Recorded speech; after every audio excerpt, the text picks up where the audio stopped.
Je dis pourquoi pas, ça ne peut pas nous faire du mal. Vous savez, une réunion, ça ne fait pas de mal. Ça peut nous faire que du bien.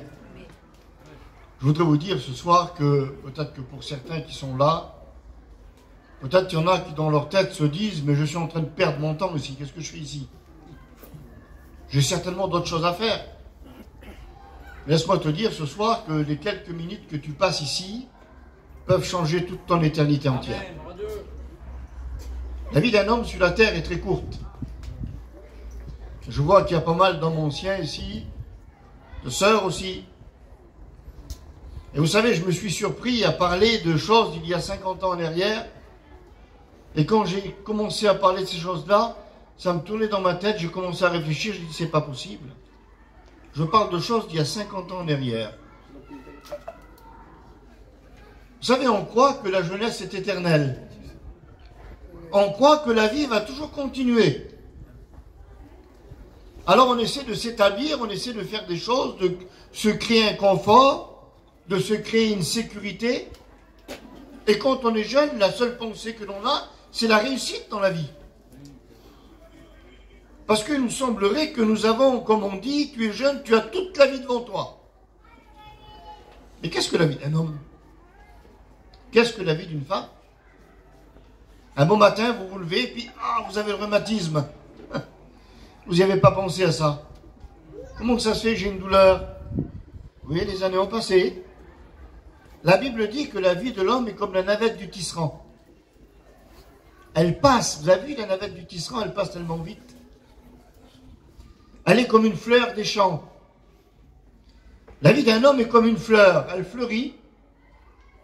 Elle est belle à un moment donné, puis d'un seul coup l'hiver arrive, et puis elle commence à perdre ses pétales, et puis elle disparaît. La vie d'un homme est cela, frères et sœurs et amis. Je ne voudrais pas être négatif ce soir, mais vous rappelez que la vie sur la terre est très courte. Mais que l'éternité dans le ciel, c'est pour l'éternité.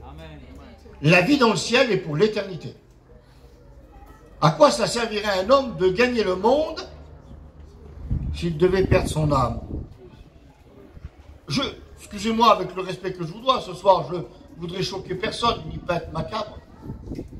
Je suis venu pour partager avec vous un mot de l'évangile. Et vous apporter une bonne nouvelle.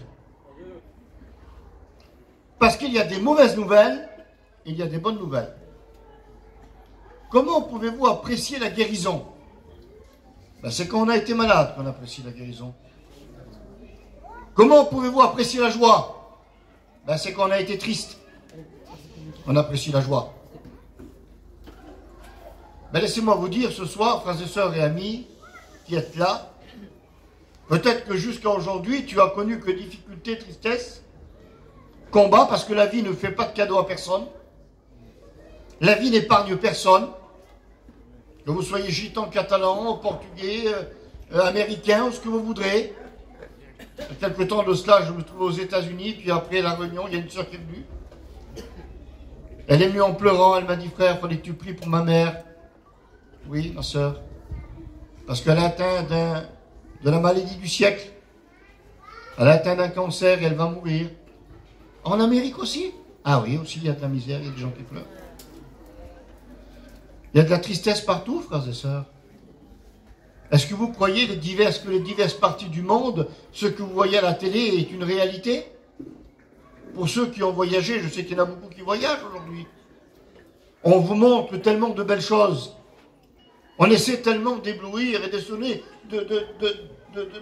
d'emmener les gens, si vous voulez, dans une pensée de réussite. Mais qu'est-ce que la réussite d'un homme et d'une femme? Est-ce que c'est sa maison? Est-ce que c'est sa voiture? La réussite d'un homme et d'une femme, qu'est-ce que est son bonheur? Qu'est-ce que votre joie, vous? Qu'est-ce que votre bonheur? Votre véhicule? C'est des soucis. Parce qu'il faut le payer tous les mois, bien souvent. Votre maison? C'est une maison, elle passera. Le véritable bonheur, frères et sœurs, c'est lorsque vous êtes en famille, avec vos enfants, vos amis, et que vous regardez autour de votre table, que tout le monde est assis, tout le monde est en bonne santé, et vous partagez un petit bout de pain ensemble. C'est la plus belle des richesses. Le reste, c'est secondaire. On l'a, et puis on l'a pas, on l'a pas. Vous savez, il n'y a pas grande différence entre les gitans, catalans, espagnols, voyageurs, manouches, ce que vous voudrez. Aujourd'hui, on a de l'argent, demain, on n'en a pas. On a toujours vécu comme ça. On a eu toujours une vie en marge des autres. Mais ce qui est sûr et certain, c'est qu'on a toujours été un peuple croyant. On a toujours été un peuple fervent dans la croyance. Mais la religion nous a trompés pendant bien des années. La religion nous a emmenés loin de Dieu. La religion des hommes nous a emmenés loin de Dieu. Moi, je me souviens, ma grand-mère était une femme très religieuse. Alors, on n'avait pas de maison à l'époque. On avait une caravane et nous, on dormait dans le camion parce qu'il n'y avait pas assez de place. Je parlais au frère Gagou. J'avais 7-8 ans, peut-être, on était arrêtés à la Paillade. Je me souviens du nom. Et depuis le temps, je ne suis plus jamais revenu à Montpellier. Et on dormait dans un camion. On avait un poêle à bois à l'époque dedans. Et le tuyau, il sortait comme ça au-dessus du toit. Puis moi, j'avais peur. J'avais peur de la nuit. J'avais peur du moulon. Je ne sais pas comment on dit, vous. J'avais peur du diable, si vous voulez, quoi. Alors, je ne dormais pas des nuits entières. Et puis ma grand-mère, qui était une femme croyante, elle est venue et puis c'était toute sa foi. Elle m'a emmené une petite sainte en plastique avec de l'eau dedans. Et elle m'a dit, tiens, prends ça mon fils, tu vas voir, elle va te garder. Et puis je l'ai pris, je l'ai mis contre moi, mais en réalité, c'était que du plastique. C'était rien d'autre. On a toujours eu la foi. Notre foi a été trompée pendant des années. Et puis un jour, on a pu lire la Bible. Ce que je tiens dans mes mains, c'est ce qu'on appelle le livre de Dieu. C'est la parole que Dieu a donnée pour les hommes, pour leur montrer le chemin du ciel, pour leur dire de quelle manière ils peuvent être sauvés. Il n'y a pas besoin d'avoir fait des grandes écoles. Il n'y a pas besoin d'être un grand théologien de la Bible, de tout savoir. Il faut savoir une seule chose et accepter une seule chose. Jésus comme votre sauveur. Et ça, tu n'as pas besoin d'être un savant pour le dire. Tu n'as pas besoin de te traîner à genoux. Tu as simplement besoin de dire, Seigneur, ce soir, je veux aussi faire partie des sauvés. Parce que notre espérance est courte sur la terre. Si tu as basé ton espérance sur la terre, fais attention. Si tu t'es accroché à la terre, fais attention. Parce que la terre est en train de vaciller. Et bientôt elle va s'effondrer. Où as-tu mis ton espérance? Est-ce que tu l'as mis ici-bas? Ou est-ce que tu l'as mis dans le ciel?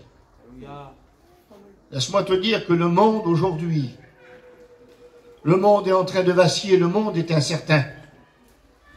Vous le savez comme moi, vous regardez la télé comme moi, vous savez ce qui se passe aujourd'hui autour de nous. Vous savez de quelle manière le monde est en train de vivre aujourd'hui, ce qui se passe. La Bible déclare que les hommes, dans les derniers temps, ne sauront plus quoi faire au bruit des flots de la mer. La mer, c'est le monde. Au bruit de ce qui va arriver. On était à deux doigts et on est peut-être encore sur le fil du rasoir. On ne sait pas qu'un homme appuie sur un bouton et détruit des villes entières. Le monde dans lequel on vit est incertain.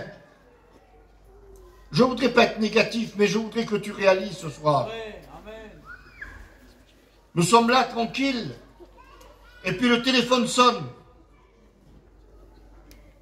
Alors on va répondre, à cette heure-là, c'est pas très grave, mais quand il sonne à 2h, 3h du matin, on n'ose pas le prendre dans les mains. Parce qu'on ne sait pas ce qu'on va nous dire. La crainte, frères et sœurs, l'incertitude. Où as-tu basé ton espérance ce soir?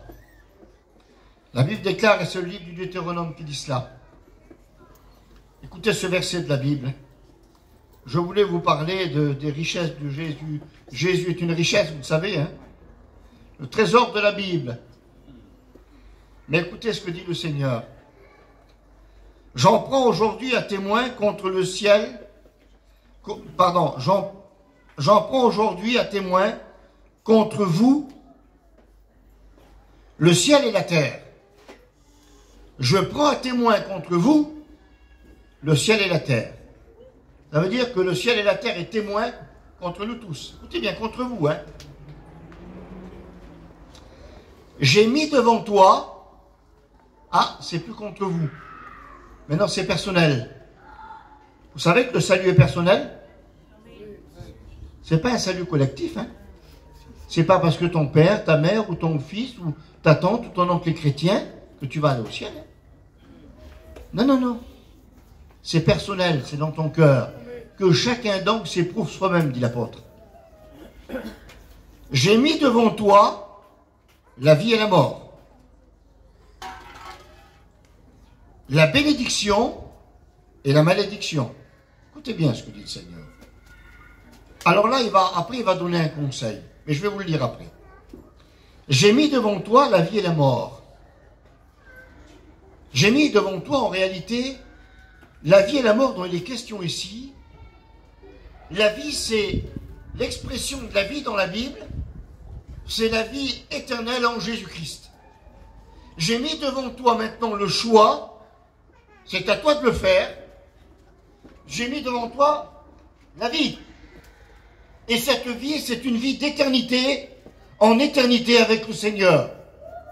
Et avec tous ceux qui acceptent l'évangile, tous ceux qui nous ont devancés. J'ai mis devant toi la vie, mais il y a aussi devant toi la mort. Un deuxième chemin. La mort, ça veut dire c'est la séparation de l'homme avec Dieu. C'est la mort éternelle, dit la Bible. Je voudrais que vous preniez conscience ce soir, ceux qui écoutent. Je vous le dis, Dieu est témoin de mon cœur ce soir.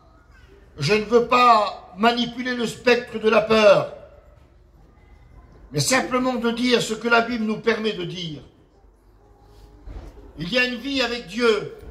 Il y a une vie sous la terre avec Dieu, mais il y a une vie dans l'éternité avec Dieu.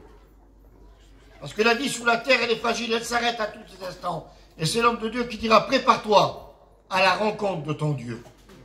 Mais il dit à la rencontre de ton Dieu. Ça ne veut pas dire du Dieu éternel. Ça veut dire de ton Dieu, de celui que tu auras choisi. Parce qu'il y a le Dieu du monde, il y a le Dieu de l'évangile. Prépare-toi à la rencontre de ton Dieu, à celui qui est ton Dieu. Et si le monde est ton Dieu, alors prépare-toi un jour à le rencontrer. Personne ne sait ni le jour ni l'heure. Ça peut être ce soir, ça peut être demain, ça peut être dans 10 ans, dans 20 ans. Mais tu devras le rencontrer. Et même si tu vis jusqu'à 200 ans, tu devras le rencontrer. Prépare-toi à la rencontre de ton Dieu. Mais si c'est le Dieu de l'évangile, alors tu rencontreras le Dieu Tout-Puissant, qui sera pour toi ton sauveur, ta sécurité. Prépare-toi à la rencontre de ton Dieu. Es-tu prêt à rencontrer Dieu ce soir? T'es-tu posé cette question, mon ami? Est-ce que tu es prêt à rencontrer Dieu? Savez-vous qu'est-ce que l'éternité? Avez-vous conscience de l'éternité? L'éternité, c'est pas 10 ans, c'est pas 100 ans. L'éternité, c'est sans fin. Donc tu dis ça 1000 ans, ben ça y est, on va sortir au bout de 1000 ans. Non, et encore 1000 ans, et encore 1000 ans, et encore 1000 ans. Ça nous dépasse, l'éternité nous dépasse. La conception humaine a du mal à concevoir l'éternité. Puisque tout dans le monde a un commencement et une fin. Mais la conception humaine est dépassée par cela. Et l'homme croit simplement que ça y est, après la mort, tout est fini. Ben laissez-moi vous dire qu'après la mort, c'est là que tout commence. Parce que c'est devant un tombeau que tout a commencé. C'est là où les hommes croyaient que Jésus qui était au tombeau, ils ont dit, c'est fini, il est mort, c'est terminé. Mais le troisième jour, lorsqu'ils sont venus à ce tombeau, ils se sont aperçus que celui qui était à l'intérieur n'y était plus. Et c'est à ce moment-là, à la résurrection du Christ, que l'église de Jésus-Christ est née.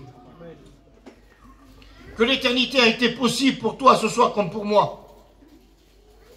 C'est à ce moment-là que ta vie a eu la possibilité de changer. Alors, après la mort, la Bible dit, vient le jugement. Chaque homme, chaque femme devra rendre compte de ses actes. Les moments sont trop précieux, frères et sœurs. Le temps est trop court. Le monde dans lequel on vit est trop incertain. D'un jour à l'autre, tout peut basculer. As-tu préparé ton éternité? As-tu préparé ta vie avec Dieu? As-tu mis ta vie en ordre avec Dieu? Aucun homme n'y échappera. Aucune femme n'y échappera. Et de tous les temps, ça a été comme ça. Alors j'ai mis devant toi deux chemins, la bénédiction, le salut éternel. La malédiction, c'est la perdition éternelle. Tu as le choix. Notre vie est faite de choix, frères et sœurs, vous le savez. Vous ne pouvez pas vivre sans faire un choix. Vous vous levez le matin, excusez-moi que le respect je vous dois. Vous devez choisir si vous allez mettre une chemise blanche, une chemise rouge ou marron. Vous allez choisir un pantalon, une paire de chaussures. Vous allez choisir ce que vous allez manger à midi. Vous allez choisir où vous allez travailler. Toute votre vie est faite de choix. Il y a des choix qu'on assume. Vous allez choisir un époux, une épouse. Toute votre vie sera faite de choix. Ce n'est pas une obligation, c'est un choix. Quel est ton choix ce soir? C'est à toi d'y répondre. Mais Dieu parle à ton cœur ce soir. Et te rappelle qu'il est temps pour toi de faire le bon choix. Et laisse-moi te dire que le bon choix s'appelle Jésus-Christ. Vous savez, en 1964, j'ai été guéri. J'habitais la ville de Dax. Et puis, dans ces années, un petit chapiteau comme ça s'est monté, comme ce soir. Je venais de faire 6 mois d'hôpital. J'étais atteint d'un asthme chronique, je ne pouvais pas sortir dehors. J'étais sous l'oxygène. Et puis mon frère, qui était le plus vieux, m'a emmené à la Réunion. Et ce soir-là, j'ai été guéri, complètement guéri. Vous croyez à la guérison du Seigneur? Vous croyez au miracle de Jésus-Christ? Je vais vous citer quelques expériences, si vous avez le temps. Amen. Et puis, les années ont passé, j'avais 14 ans. Je me suis donné au Seigneur, j'étais tout jeune. Je ne sais pas ce que c'est une boîte de nuit, je ne sais pas ce que c'est un cabaret, excusez-moi. Une cigarette, l'alcool, voilà. C'est pas pour ça que je suis un ange, hein, attention. Hein. Si vous vivez avec moi, vous allez voir, j'ai plein de défauts. Hein. Il m'a fallu la grâce du Seigneur, moi aussi, pour être sauvé. Hein. Vous pouvez être les hommes les plus gentils. Hein. Vous pouvez être les hommes les meilleurs. Il vous faudra quand même la grâce de Jésus-Christ. Parce que personne ne peut rencontrer Dieu s'il n'a pas été pardonné par Jésus. Il est la porte, dit la Bible. Il a besoin de passer par cette porte. Et puis je donnais ma vie, j'étais très jeune. J'ai commencé à servir le Seigneur, j'étais très jeune aussi. Je suis certainement pas l'homme le plus intelligent, je suis un gitan comme vous savez. J'ai été à l'école quand on pouvait, quand on changeait de place. Puis encore, les gardiens nous mettaient au fond de la classe, là-bas. On nous faisait faire des dessins. J'ai appris à lire. J'aimais l'école. J'avais pas tellement le choix, mais j'aimais ça, j'aimais apprendre. J'aimais savoir, j'aimais le savoir, la connaissance. Je pensais que c'était quelque chose d'important. Et c'est quelque chose d'important. Alors j'ai appris à lire. J'ai servi le Seigneur. Puis Dieu m'a emmené dans des endroits où j'aurais jamais pensé mettre les pieds.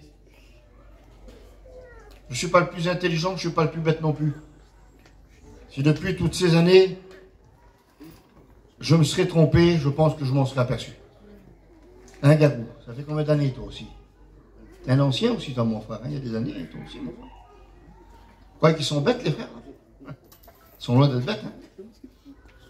Des hommes sages. On a des vieux chrétiens dans la mission. Vous savez que parmi l'une des premières églises, ça a été une église catalane. Vous savez ça? La première église de la mission Vie Lumière, c'était les Catalans de Perpignan qui l'avaient. Ils n'étaient pas bêtes non plus. Hein. Ils avaient compris, eux. Les plus vieux prédicateurs de la mission, c'était les Catalans, les Espagnols, les Manouches. Il n'y a pas que les Manouches qui ont fait la mission. Hein. C'est l'ensemble qui a fait la mission, ce qu'elle est aujourd'hui. Et vous croyez que tous nos anciens, tout le respect je leur dois, je vous demande pardon au nom du Seigneur, vous croyez qu'ils étaient bêtes? Ils n'avaient peut-être pas l'éducation, mais l'éducation, ça ne veut pas dire l'intelligence. Hein. Ça n'a rien à voir. Si on se serait trompé depuis le temps, vous croyez qu'on ne s'en serait pas aperçu? Ben, laissez-moi vous dire que les hommes les plus intelligents de ce monde, il y en a bientôt aujourd'hui, qui ont accepté aussi le Seigneur, hein, ils sont des chrétiens. Alors, frères et sœurs, je reviens au verset de la Bible, et puis je vous donnerai un petit mot de témoignage. Choisis la vie, et tu vivras, toi et ta postérité. Si tu fais le bon choix, non simplement toi, mais ta postérité, ça veut dire tes enfants. Tu vas donner une bonne ligne de conduite à tes enfants. Je regardais l'autre jour à la télé, je regardais une émission des boulangers. J'aime bien regarder les petites émissions de campagne. Hein. Et puis il disait, j'ai repris la boulangerie parce que c'était mon grand-père qui l'avait fondée. Et puis j'ai travaillé avec mon grand-père, après j'ai travaillé avec mon père, et moi aussi je suis devenu boulanger. Et puis il y en a qui ont eu des vies un peu dissolues. Alors excusez-moi, je ne sais pas s'il y a des garages autour qui nous écoutent à l'océan, je parle doucement. Il y en avait chez nous qui n'étaient pas boulangers. Hein. Le pain, il ne fabriquait pas. Et puis les enfants, ils ont suivi. Ils ont voulu faire comme le père. Vous avez remarqué, moi, je les compte, que je ne me trompe pas, j'ai six petites filles. Alors elles viennent dans la maison, et puis elles veulent faire la vaisselle pour aider leur mamie. Allez, ils essayent de faire pareil. Il y en a une, elle n'est pas assez grande, elle monte sur une chaise, elle veut imiter, elle veut faire pareil. J'ai un petit-fils. Alors il marche avec moi, il fait pareil, il met les mains dans les poches. Tu te sauveras toi, tu sauveras toute ta famille. Veux-tu être un exemple pour tes enfants? Quel exemple veux-tu donner? Je vous demande pardon de ce que je vais dire, dans tout le respect que j'avais pour mon père. Mon père était un homme de vie, comme beaucoup avant. On habitait la ville de Dax, et je disais ça aux frères. Il y avait aussi des Espagnols sur Dax, la famille Gabard, tout ça, c'était les grands copains à mon père. Ils venaient à la maison, mais ils venaient pas pour l'évangile, hein, parce qu'elle n'y était pas. Et puis c'était des fiestas, puis on finit. Et j'ai vu des hommes sous, j'étais petit, je m'en souviens encore.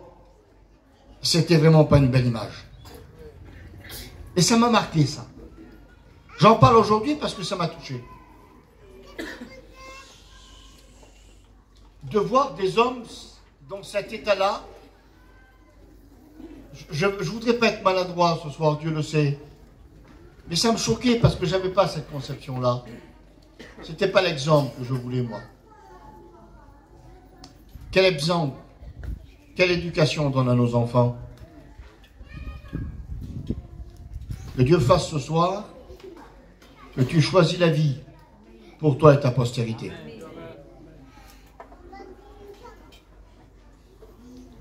Pour aimer l'Éternel ton Dieu, pour lui obéir à sa voix, pour t'attacher à lui, il faut être attaché au Seigneur, car de cela dépend ta vie et la prolongation de tes jours. Ça dépend, de cela dépend ta vie et la prolongation de tes jours. Ça veut dire la prolongation de tes jours dans l'éternité. Croyez-vous à la puissance de Dieu? Croyez-vous que Dieu peut changer une vie? J'ai travaillé pendant une trentaine d'années en Roumanie, en Moldavie roumaine, avec la grâce du Seigneur, avec le frère Boy et quelques autres frères. Nous avons eu la grâce de fonder 7 églises. Il y a des églises de 300-400 membres, 500 membres aujourd'hui qui existent. Fondation Vie et Lumière a été mise en place. Et puis, dans ce pays-là, il y a eu des actions de Dieu extraordinaires. La puissance de Dieu s'est manifestée d'une manière extraordinaire. Un homme s'est converti en toujours une Bible. Il a été dans une maison, il a toujours une Bible. Je ne savais pas, c'est un livre, lui. Puis quand il l'a amené chez lui, sa femme m'a dit, mon Dieu, jette ça dehors, tu vas nous apporter la poisse. Et puis il l'a lu en cachette. Et puis il a vu marqué dedans que Jésus guérissait les malades. Et puis il l'a remis en bout de la poutre. Et puis son enfant est tombé malade. Regardez comment Dieu fait les choses. La Bible déclare qu'il y a la folie de Dieu. Y aurait-il de la folie en Dieu? La folie de Dieu est une sagesse qui nous dépasse. Il aurait pu lui faire apporter une Bible par quelqu'un. Non, non. Et puis son enfant est tombé malade. Et puis il a dit à sa femme au bout de quelques jours, parce que c'était des pays qui étaient extrêmement pauvres. Quand je dis une maison, c'était les petites cabanes, si vous voulez, hein, de la terre battue. Il a dit à sa femme, écoute, j'ai vu marqué dans ce livre-là que Jésus guérissait les malades. Alors on va prier, on va lui demander. Et puis ils se sont mis au pied du lit, la petite qui était pleine de fièvre, parce qu'ils n'avaient pas accès aux médecins, ceux qui ont connu dans ces années-là, il n'y avait pas accès aux médecins. Et puis ils ont prié tout simplement, ils ont demandé à Jésus de guérir la petite. Et puis d'un seul coup, le Saint-Esprit est tombé sur eux. Et les voilà, en train de parler en langue, ils avaient peur, ils se cachaient dans les coins, ils ne maîtrisaient plus rien. Ils se sont arrêtés, ils ont eu peur. Et puis ils ont cherché en ville, et il y avait un vieux gardien qui était chrétien. Et ils ont été le voir, il a dit, voilà ce qui nous est arrivé, il nous est arrivé ça et ça et ça. Et puis lui il a compris, il a dit, venez on va prier. Et quand ils ont prié le Seigneur, ça a recommencé. Ils avaient été baptisés du Saint-Esprit. Et vous savez ce qu'il nous disait? À ce moment-là, ils vivaient dans une petite cabane. C'était vraiment des cabanes avec de la terre battue. Il m'a dit, à ce jour-là, tout avait changé à mes yeux, tout était devenu beau. Je regardais autour de moi. Mes petits meubles, c'était des cajots. Ils étaient venus beaux. Excusez-moi avec le respect je vous dois. Ma compagne était venue belle. Il était en train de découvrir. Quelque chose avait changé dans sa vie. La vie de Dieu était entrée en lui. La Bible déclare que lorsque la vie de Dieu rentre en nous, frères et sœurs et amis, il va changer notre façon de voir les choses. Il va nous renouveler dans notre intelligence. Il va nous donner une sainte intelligence. Pas de la malice. Il y en a qui réussissent. Il ne faut pas confondre la malice et l'intelligence. Il y en a qui ont de la malice pour faire les choses. Mais Dieu va nous donner une sainte intelligence pour pouvoir comprendre sa parole. Ils sont devenus des serviteurs de Dieu aujourd'hui. Nous nous trouvions dans un village. On est arrivé à un feu rouge. Il y avait un homme qui attendait au feu rouge. Et puis on s'est arrêté. On lui a demandé qu'est-ce qui lui arrivé. Il a dit, j'attends la pharmacie. J'essaie de ramasser un peu de sous. J'ai pas assez d'argent pour acheter la piqûre pour ma femme. Bien sûr, on l'a descendu, on l'a aidé, on a acheté sa piqûre. Et puis, on l'a amené dans son village. Mais il nous a dit, ma femme est en phase terminale. Alors on est rentré dans ce village. C'était tout des petites baraques.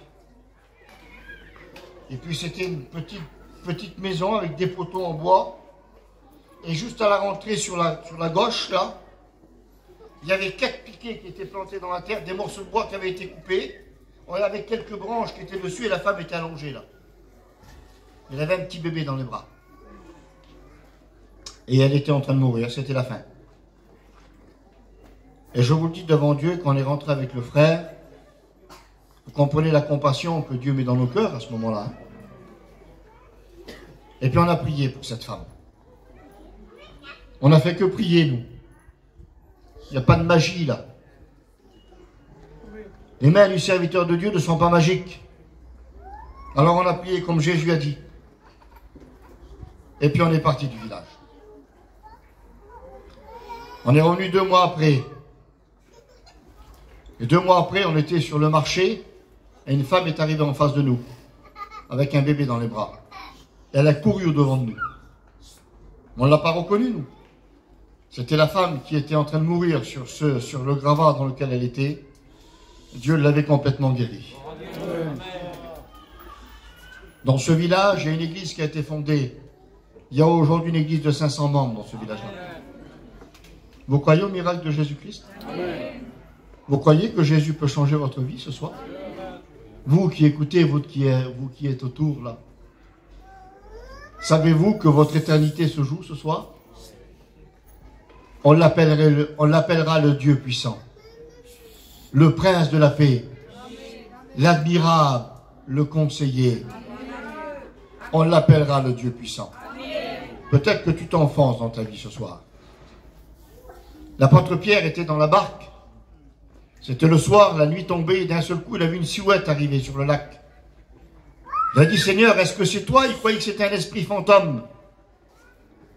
Il a dit, Seigneur, est-ce que c'est toi? Jésus a dit oui. Ben, il dit, si c'est toi, Seigneur, ordonne que je vienne vers toi. Et puis Jésus lui a dit, viens. C'est pas possible que je vienne, Seigneur. Comment veux-tu que je fasse?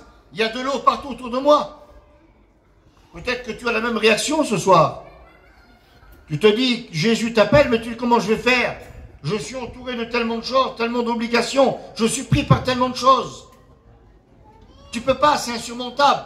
Jésus dit, viens, descends de la barque. Et l'apôtre Pierre a mis le pied en dehors de la barque et il a posé son pied sur l'eau. Et quand il a commencé à poser son premier pied sur l'eau, il a vu que c'était solide. Il ne marchait plus sur l'eau, là. Il marchait sur la parole de Jésus. Amen. Jésus lui avait dit, viens Pierre, mais descends de ta barque. C'est moi qui te le dis. Peut-être ce soir tu es comme Pierre, tu as le doute dans ton cœur. Tu as peur de sortir de la barque dans laquelle tu es. Mais Jésus te dit, prends courage, sors de la barque. Amen. Mets tes pieds sur l'eau, tu t'enfonceras pas. Amen. Et Pierre a mis les pieds sur l'eau et il a dit, Jésus lui a dit, viens maintenant. Et puis Pierre a commencé à marcher. Il regardait Jésus en face et il commençait à marcher. Et il marchait et ses yeux étaient sur Jésus. Et tant que ses yeux étaient sur Jésus, il était capable de marcher sur l'eau.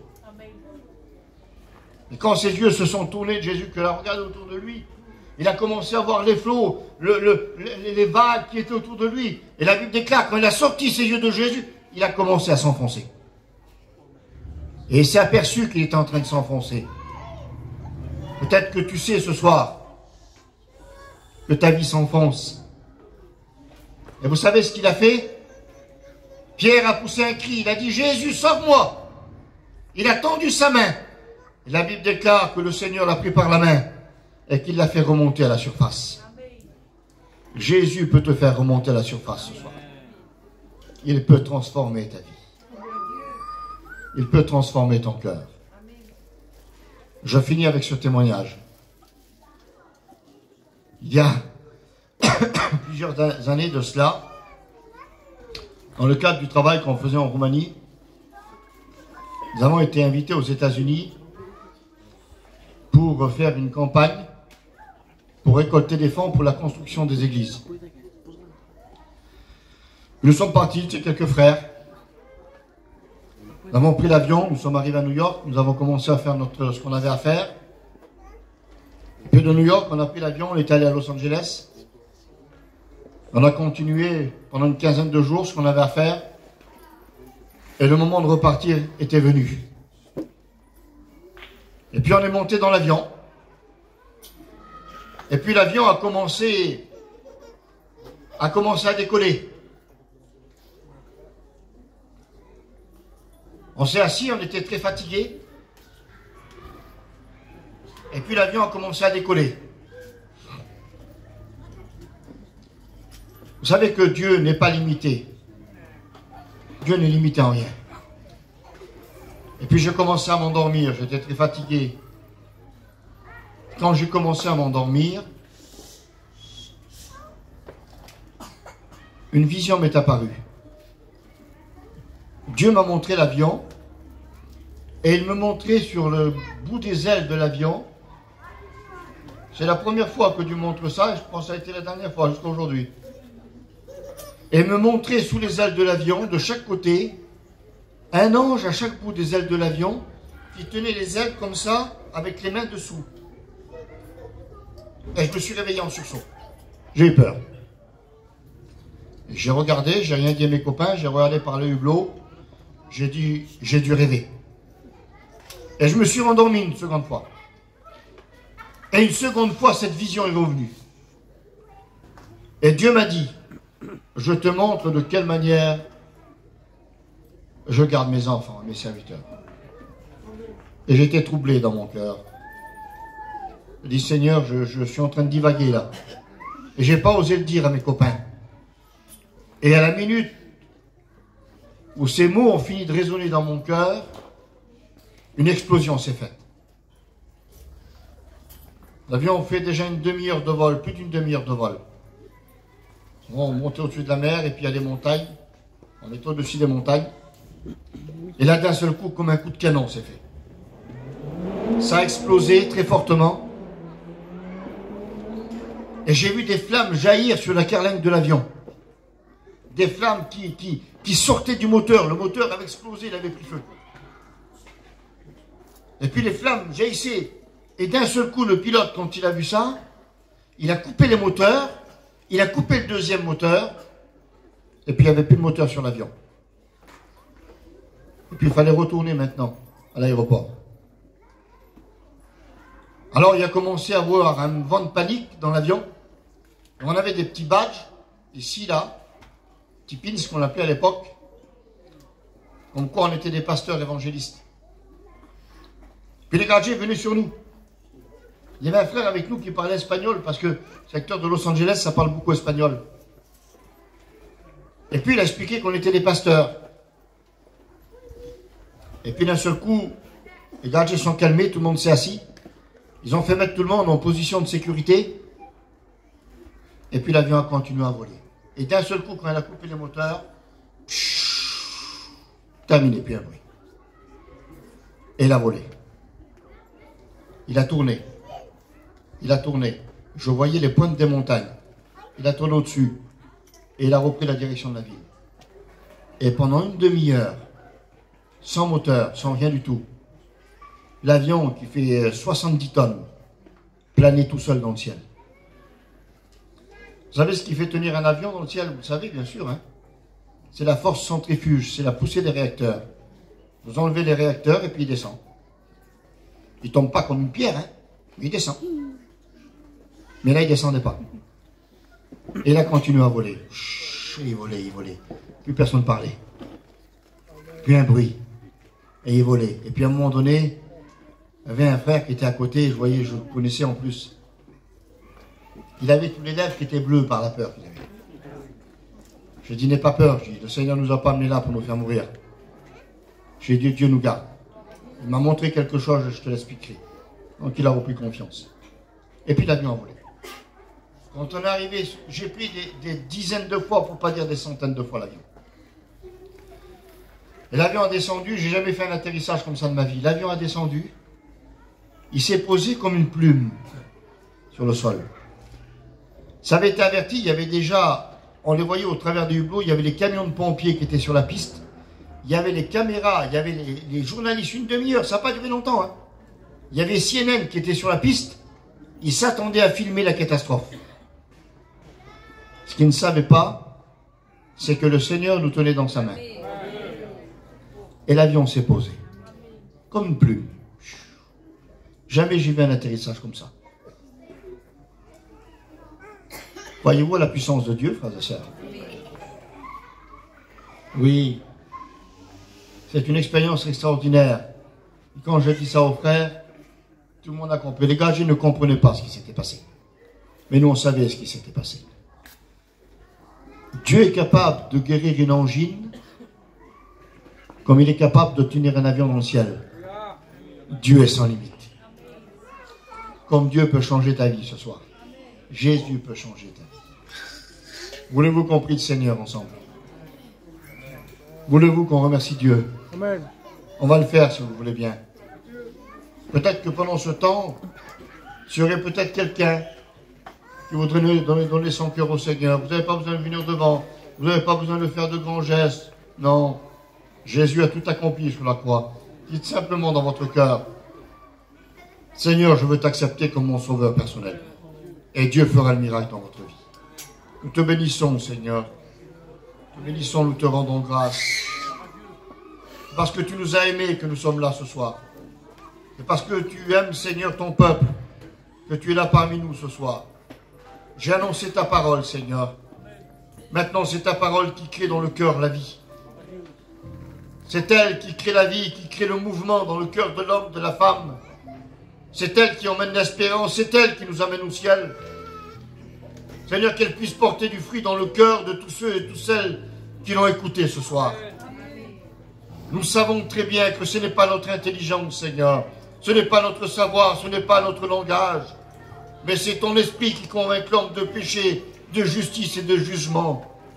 Seigneur, ce soir, bénis ton peuple, Seigneur. Bénis nos amis qui ont écouté ta parole. Ils puissent réaliser ce soir de faire le bon choix. De faire le choix qui va changer toute leur éternité ce soir. Seigneur Jésus, bénis chaque famille, Seigneur, dans cette cité dans laquelle nous sommes. Bénis chaque foyer, Seigneur. Garde les petits-enfants dans tes mains, Seigneur. Que ton sang précieux soit sur nous, Seigneur. Et qu'il nous garde, qu'il nous protège du mal. Au nom du Christ Jésus. Nous te disons merci, Seigneur. Amen. Amen. Que Dieu vous bénisse, frères et sœurs et amis. Merci d'avoir écouté la parole du Seigneur. Vous n'êtes pas venu écouter un homme ce soir. J'ai rien à vous dire. Si je vous parle de moi, je vais vous parler que de mes misères. Ça ne va pas vous faire grandir, ça. Mais j'ai voulu vous parler de la parole du Seigneur. Amen. Ce n'est qu'une infime partie. Parce que la parole de Dieu est insondable. C'est comme si que vous mettiez au bord de la mer que vous avez ici, là, avec une petite cuillère et vous allez essayer de la vider. Ben voilà ce qu'est la Bible. Les profondeurs de Dieu sont insondables. La science de Dieu nous dépasse. Et pourtant, il l'a amené au niveau de notre compréhension pour être sauvé. Ce soir, tu peux être sauvé. Tu n'as pas besoin d'essayer de tout comprendre. Je ne comprends pas tout encore aujourd'hui, moi, vous savez. Il y a plein de choses que je ne sais pas. Mais ce que je sais, c'est que Jésus m'aime. Je sais que Dieu m'aime. Tu le sais ce soir? Tu sais que Jésus t'aime? Peut-être tu te dis ce soir, je ne suis pas assez bien. J'ai fait tellement misère, j'ai fait tellement de défauts. L'Épître aux Romains rappelle cela. C'est alors que nous étions dans les bas-fonds de ce monde, que nous étions perdus, que Christ est mort pour nous. Christ est mort pour les pécheurs. Christ est mort pour les hommes perdus. Christ est mort pour ceux qui n'ont pas d'espérance. Mais ce soir, il veut te donner une espérance. Prends-le dans ton cœur. Amène-le dans ta maison ce soir. Et tu verras la lumière du Seigneur dans ta maison. Tu verras peut-être ta compagne changer. Tu verras ton compagnon changer. Tu sauveras tes enfants du monde dans lequel nous sommes. Ce monde de misère, de drogue, de misère et de tout ce qu'il y a. Fais le bon choix ce soir. Amen. Que Dieu vous bénisse. Merci de m'avoir écouté.